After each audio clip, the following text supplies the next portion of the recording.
আজ আমরা বাংলাদেশের এমন একজন ব্যক্তি সম্পর্কে কথা বলবো, যার নাম শুনলে কারো মনে ভেসে ওঠে বিশাল শিল্প সাম্রাজ্যের কথা, আবার কারো মনে ভেসে ওঠে ব্যাংক কেলেঙ্কারি থেকে শুরু করে হাজার কোটি টাকা লোপাটের কথা। তিনি আর কেউ নয়, তিনি হচ্ছেন এস আলম গ্রুপের চেয়ারম্যান সাইফুল আলম চৌধুরী।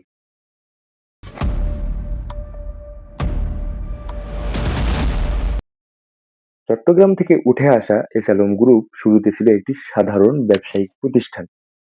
সময়ের সাথে এই এস আলম গ্রুপ ভোজ্য তেল থেকে শুরু করে চিনি, স্টিল এইসব খাতে তাদের ব্যবসায়িক বিস্তার ঘটাতে শুরু করে। এই পর্যন্ত গল্পটা ছিল স্বাভাবিক।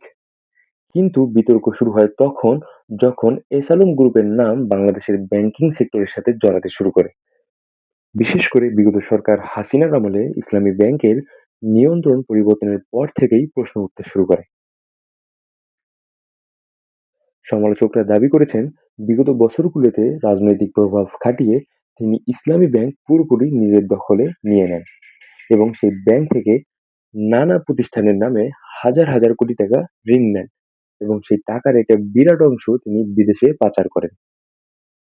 যদিও এস আলম গ্রুপ বারবার বলে যাচ্ছে তাদের বিরুদ্ধে আনা এই অভিযোগগুলো সম্পূর্ণ মিথ্যা এবং রাজনৈতিক উদ্দেশ্যে প্রণীত, কিন্তু বাংলাদেশের তদন্ত সংস্থা যেগুলো রয়েছে তারা ঠিক হুবহু একই রকম তদন্ত পেশ করেছেন।